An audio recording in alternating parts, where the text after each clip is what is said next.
Excited to welcome AJ Truman to the podcast. AJ remembers his college days like it was yesterday, even though, as he says, it was definitely not yesterday. He writes books with Uber Hart and Hot Guys and loves spending time with his pets, his partner, and writing on his sun porch. His latest book, Out on a Limb, was published earlier this year. AJ, welcome to the podcast. Thank you for having me. Happy to be here. Oh, it's cool to have you here because you, and we'll talk about this a little more in depth later, but you actually campaigned to be on the show. I mean, Yep. Had a whole campaign, hired Carl Rove, did the whole 9 yards. Yeah, which was quite flattering to us because I mean usually authors say, "Hey, can I be on your show? Here's my book," but your campaign was awesome and really caught our attention. Happy. Tell us about your Browerton series and what its inspirations were. So the Browerton series, it started about 10 years ago when I wrote my first book. It was a book about kids in college because back then I was a kid in college and it was angsty and full of drama. And then when I tried to show it around, most of the agents said, "Oh, we don't really they don't really publish books about kids in college. It either has to be young adult, so teenagers and below, or it has to be adult, or it has to be literary fiction like Curtis Sittenfeld did with Prep." And my book was definitely not literary fiction. I mean, I was inspired. I like to think of my books as those WB shows from the 90s, but in book form, and everyone's gay, like Felicity or Dawson's Creek. Like, I used to watch those growing up. And this was 10 years ago, before new adult was ever a thing. And then flash forward a few years, and I still had the idea to do something like this. And I had written a book that was traditionally published. I was writing for young adult, but I wanted to write something a little bit more mature, and self-publishing had gotten big. And what really tipped me off is I went on a book tour for my young adult book. And at every stop, we did an event with other authors. And after these events, authors, we always go out for drinks and bitch about our publishers. It's like tradition. So it's the tradition and traditionally published. But anyway, so every time I went out after these authors, there was always at least one or two who said, "Oh yeah, I'm writing these books for my publisher, but I'm also self-publishing new adult and I'm making a killing, or I'm self-publishing romance or erotica." And just after hearing this, I said, I feel like now is the time. If you want to do something, just do it. And I had this idea, and I really wanted to write about gay kids in college because from my own experience, I didn't come out till I came to college. I came out like the first week I was in college. It was like pent up. But college is such an interesting time because it's the first time when you're on your own. There's no parents. You're really trying to figure out stuff on your own. Even just like before I went to college, I never cooked a meal in my life. Like my mom had always made all my meals. So now I'm in a dining hall and having to make those choices and just trying to, figure out how to be an adult and like find your own way in the world and figure out what you want to do with the rest of your life. And then add to that, a lot of kids come out in college, and I think for gay guys especially, there's this huge maturation curve because whereas heterosexual kids might experiment in high school, a lot of gay guys in the closet don't do that. So all of a sudden you go from like closet to like being around tons of gay guys and like really trying to figure out what you're just trying to figure everything out. And I was shocked that there weren't more books about gay characters in college. Or if there are, they're always like really sad, because like they have to like die or something. So I'm like, I want to write like a Dawson's Creek or Felicity about gay kids in college. And so I had this idea for Out in the Open, and I worked on it. I remember, I would work on it in between when I was working for stuff for my old publisher. And even when I was on my book tour, I'd wake up early and like do some editing of it. And I put it out there and I said, we'll see what happens. And the response was overwhelming, like better than I ever imagined. I was just so happy that people found the book and people connected to it. And it really just inspired me to keep putting these books out. I think it's such a fertile ground. Mm-hmm. You're very right about new adult and even books about, college in general. You look at like Serena Bowen created her whole Ivy Years series and has the straight characters and the gay characters, and they just all mesh up together through those books. So it's such a fertile kind of ground right now, for sure. Yeah.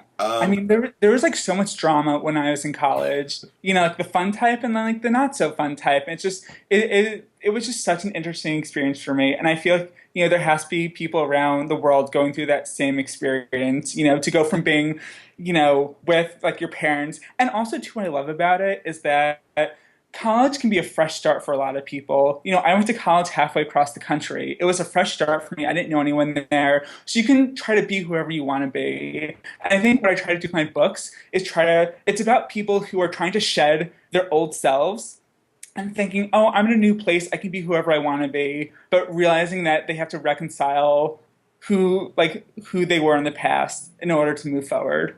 mhm, mhm.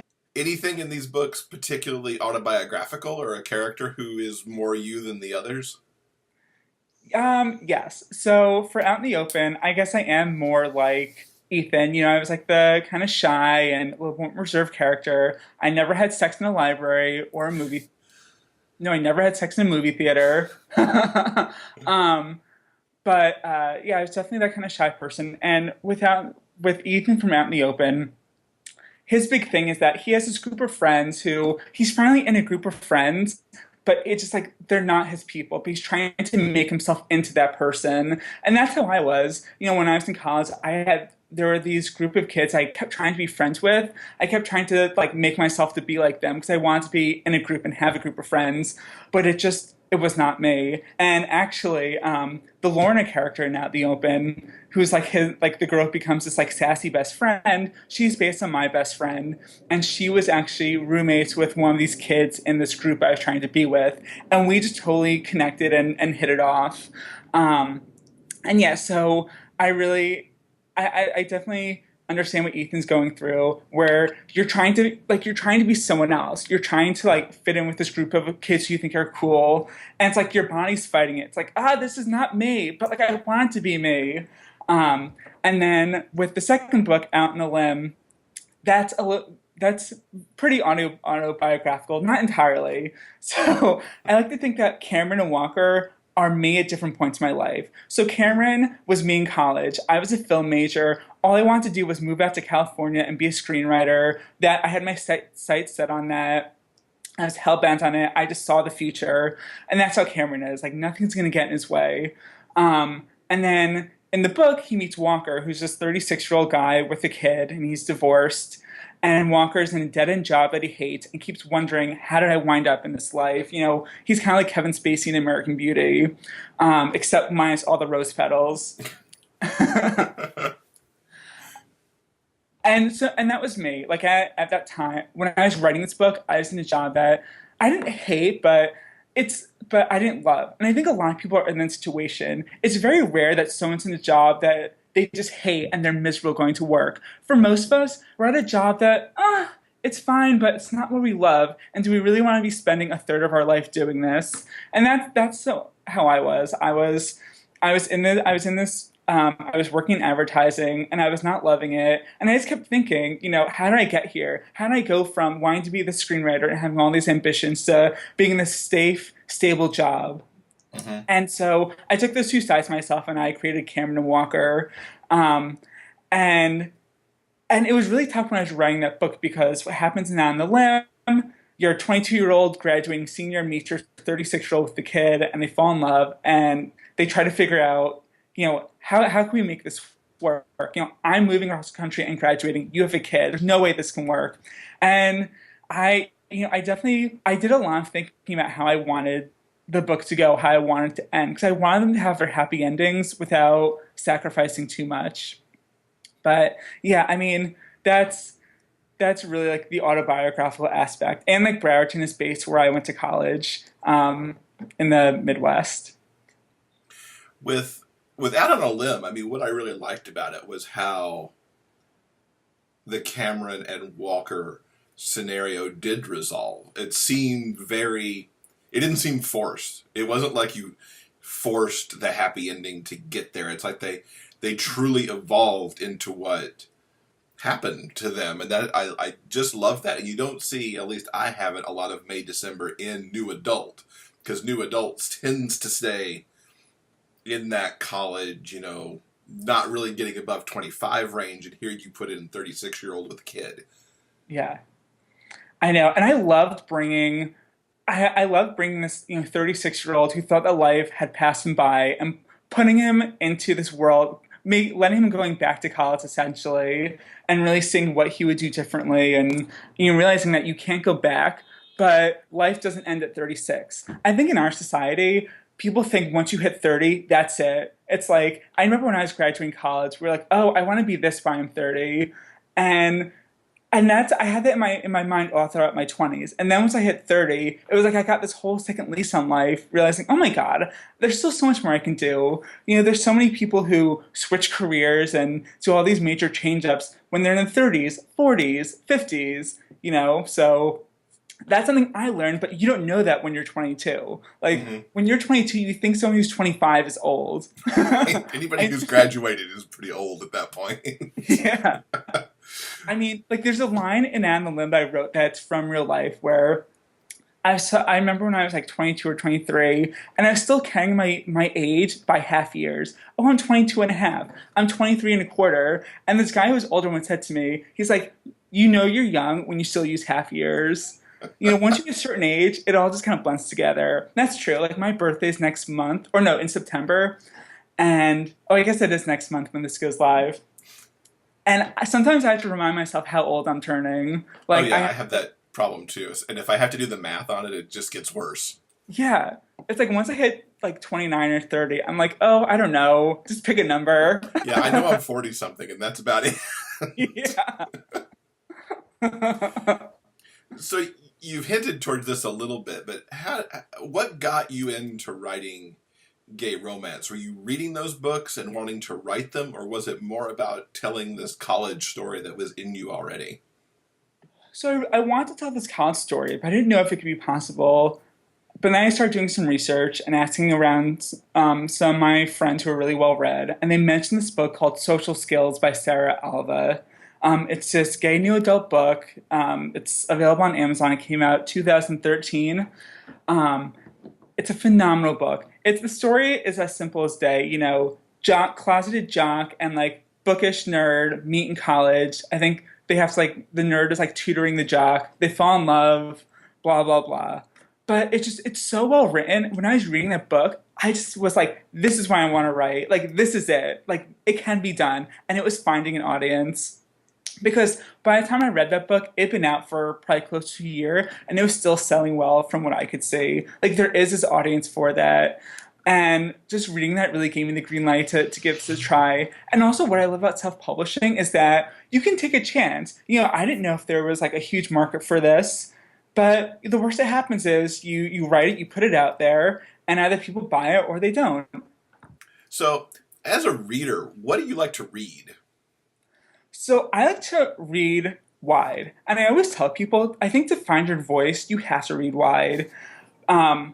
Because you have to, I think when you find to find your voice, you have to find like what authors speak to you. And then you combine that all into the secret formula that's like your voice. So I love Dave Sedaris, like Me Talk Pretty One Day. Tom Wolfe is one of my favorites. The Bonfire of the Vanities is my favorite book. I love most of his other books, like The Right Stuff and A Man in Full. Oh my God, Gillian Flynn, Gone Girl, love that. But then I also love, like on the gay romance side, I love The Understatement of the Year by Serena Bowen. Like, I heard about that from your show. I was blown away by that writing. Like, I love that. I love Social Skills, like I mentioned. The Cranberry Hush by Ben Monopoly. And I also read a lot of nonfiction. Like, I love Malcolm Gladwell, like Blink, Tipping Point, Outliers. David and Goliath, you can pass on, but his first three are really good. And I love, like, right now I'm reading this book by Chris Gillibo, Born for This. I think you'd also read. Yeah. Love that. So I love reading those types of books also. So I read widely. I try to alternate between reading gay romance and then reading like other fiction or nonfiction, like just so I can like stay sharp on gay romance, and then also just see what else is out there and see what other type of writing sticks for me. Because I think you learn from anything you write. You always pick up these little tips and tricks. Yeah, absolutely. You read something, it's like, oh, I like how they did that. Yeah. Let me figure out how to do that myself, kind of Yeah. thing. Yeah. The most recent fiction book I read The Firm by John Grisham. I picked it up, I was going to the beach, I found it at Goodwill for 50 cents, and I was really interested to see like what made this book so successful because that's what made him John Grisham. Hmm. And I mean, it was 500 pages and I blew through it. It's so the writing is so deceptively simple. You know, there isn't like purple prose or anything like that, but it just hooks you. Like some chapters are all dialogue, but you're just so hooked. I think he can be very underrated, but I think there is a lot of skill in what him or Nora Roberts does. Yeah. What he did for the legal thriller, I think, was really, you know, it turned a corner for that genre. Yeah, Really. yeah. Because like the main character in the firm is like a tax attorney, the most boring profession in the world. And you're like, oh my god, what happens? What happens? Oh my god. Oh, look at all these. Like, there's literally a scene where like they're just like photocopying files, and your heart is like racing. Exactly. I mean, he had the knack to make the most boring thing like, oh my god. Yeah. So you sent this awesome email to us.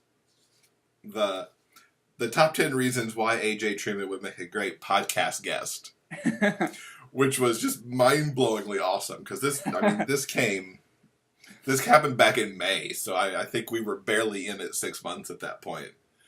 So I'm gonna put you on the spot with your number 7.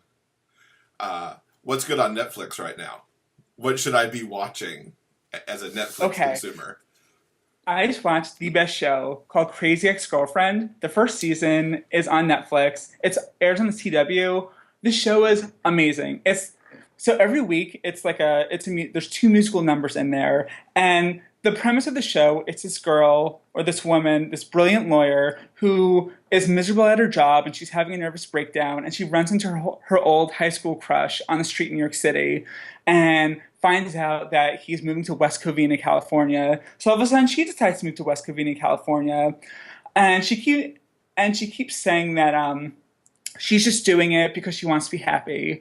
But, you know, she's still in love with him. But it is also true. Like, she was miserable in New York. And so she comes to West Covina and she really starts to just like be happy. She stops taking her medicine.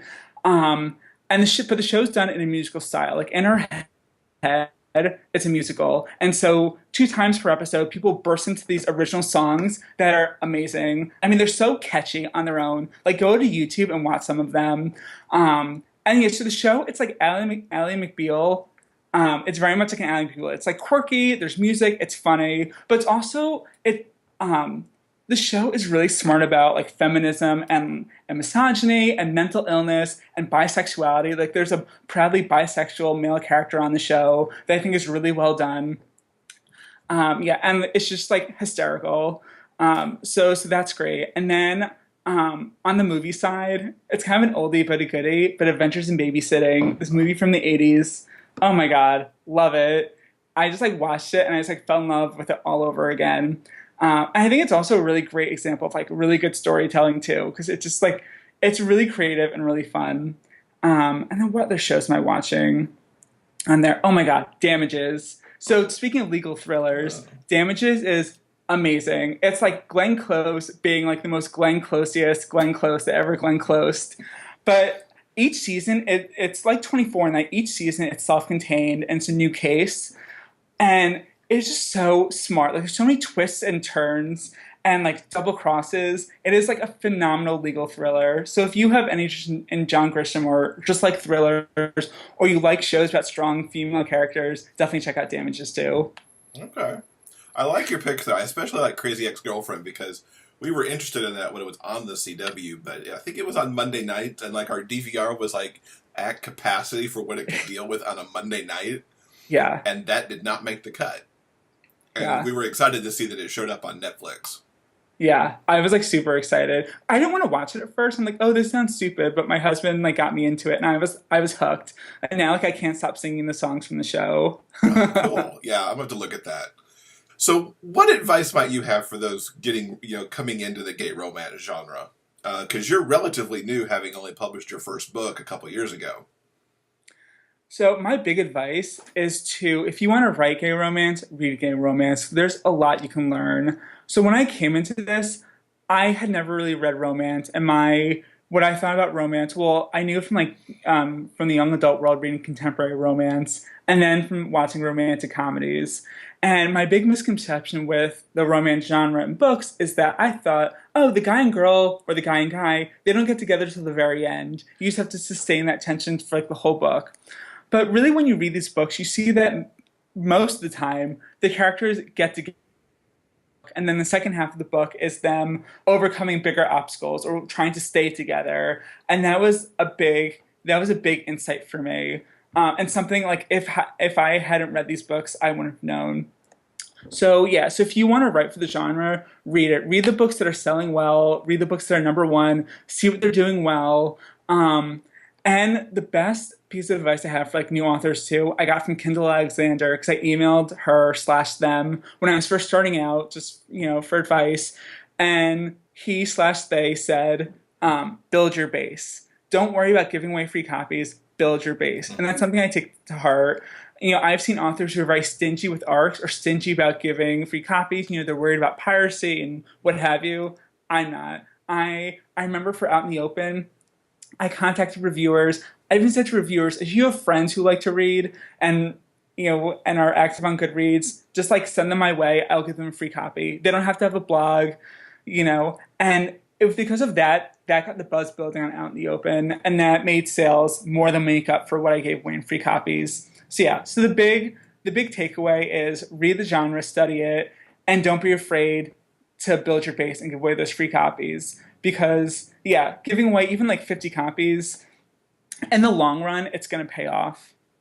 Yeah, you really hear that on all the self-publishing podcast type shows. That it's like first in series for free, or using it as a reader magnet, and just use that to build everything else. Yeah.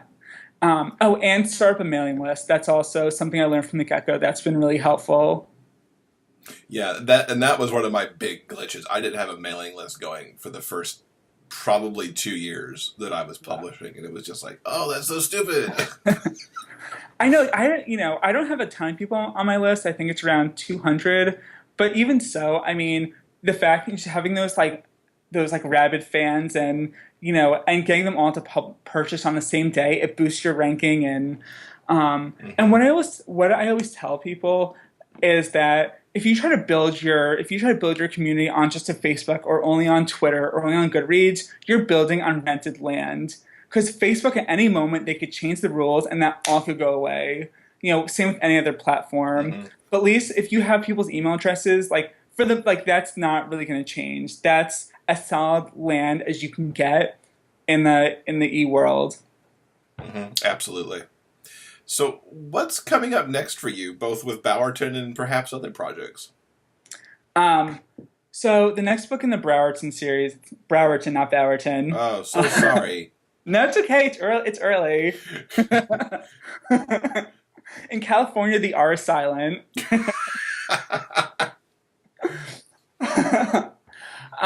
So my next book is coming out mid-September. It's called Out of My Mind, and I think of it as When Harry Met Harry. So it's about these two guys that meet the first night of freshman year. One is gay, one is straight, and there's a little misunderstanding. And then they part ways, and then they meet again 2 years later when they're stuck to be roommates together, and they have to answer that age-old question: can gay guys and straight guys be friends without sex getting in the way? And one of them might see that they are not so straight as they think. So that's coming up next, and then the fourth book in the series I'm planning to put out in winter 2017. And I think of that as like a 10 Things I Hate About You in college, or as I call it, I'm calling the book 10 Things I Gay About Gay. So yeah, which is about a guy who is paid to take out this nerd in order to help everyone in his class, or to help bring down the curve in the class. So interesting. Yeah, this nice little fun rom-com. Hilarity ensues. So yeah, those are the two big things I'm working on. And then I have other. I think after that I'm gonna look into doing other series and try to expand it. So I loved With Out on the Limb. I loved writing about people in Los Angeles since I used to live there. So I'm gonna maybe write a series about guys in LA, but we'll see if that happens. Okay. All Yeah. right. How far do you see the Browerton series go? um, I know I did a lot of thinking about this because I've seen some other series I can run for books and books. Like I know Alexa Land's First and Forever series is up to what, 10, 12 books by now. Um, and originally I saw it as maybe 6 books, but the last 2 books, so the 2 books I have planned after the two that I just talked about, I see them as taking place away from campus, so I might try to brand them as their own duology. Um, so yeah, I mean, I also when I started this Browardson series, I had no idea where I was going. Like I wrote Out in the Open as a standalone. I didn't even think about a series or an existing universe. So I've really just been working on building on that, but there's no firm foundation. And I think for playing a series, it's smart if you can plan it beforehand and see, okay, what characters do I want to talk on each book? Well, how will they weave in and out of the previous books? Um, so I don't know. I mean, I think I'll probably end the Browerton series sometime in 2017. But that doesn't mean I'm going to stop writing. I'm going to be coming out with new books, and I can always return to it. Sure. Yeah. Spin-offs, Yeah. continuations. Because I certainly wouldn't mind to see, more of Cameron and Walker at some point, even if they just show up as supporting characters somewhere.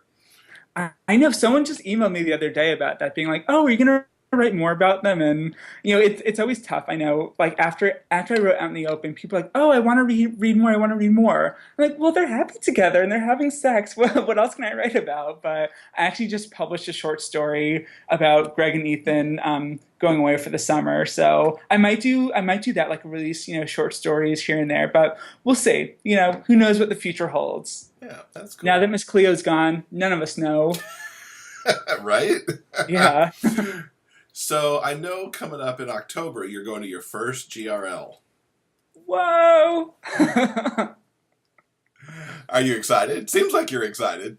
I'm excited. I'm like nervous. Okay, so I have a question with the costume party. Because growing up, I always did like handmade costumes.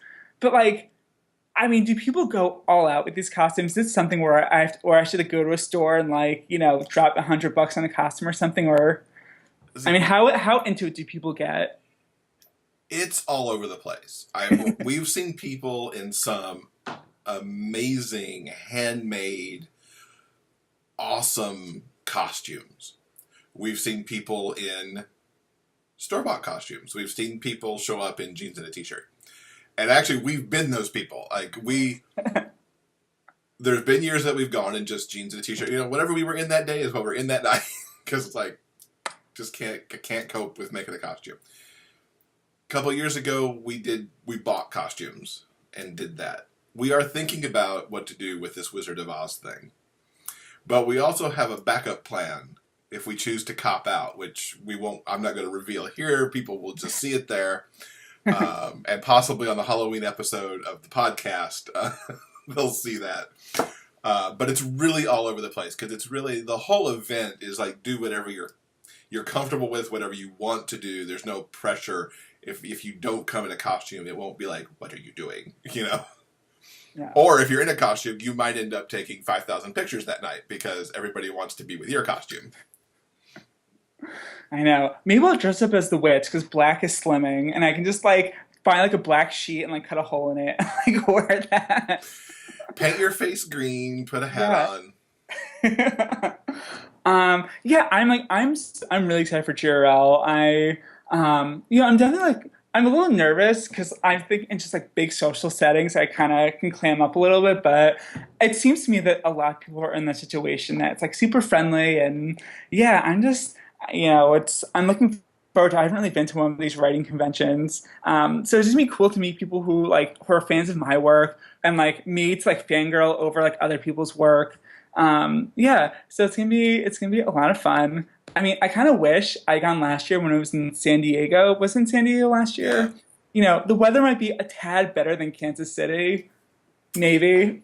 San Diego was really nice. Yeah. Kansas City, Kansas City is the San Diego of the Midwest. I can't even say that with a straight face. No, I love Kansas City. And I don't have a good idea of what or what Kansas will be like in October. Because it could still be summer potentially, depending on the Yeah. year, or it could actually be fall. We'll see. Yeah. So, what's the best way for people to find you on the web and keep up with your work? So the best way is to join my mailing list. I call them the outsiders. They always get the first glimpse of new books, whether it be new covers, titles, like teases. I run giveaways for them. So to win a free book, I'll do it for only for them. So they can win like a free signed copy, like a hard copy, like this or like that. And I'll give them like some free short stories. So if you want the goods, you better join the outsiders, and you can do that by going to hatruman.com/outsiders. So you can do that, and then you can also find me on Facebook as HA Truman. You can find me on Goodreads, and then just my regular old website hatruman.com. Cool. We will link to all that stuff in the show notes along with the links so people can pick up those books. Yeah. Nice. All right, AJ, thank you so much for being with us. I think this is super awesome. Thank you so much for having me. Thank you're you welcome. for letting me stalk you and letting me come on. We look forward to seeing you in person in Kansas.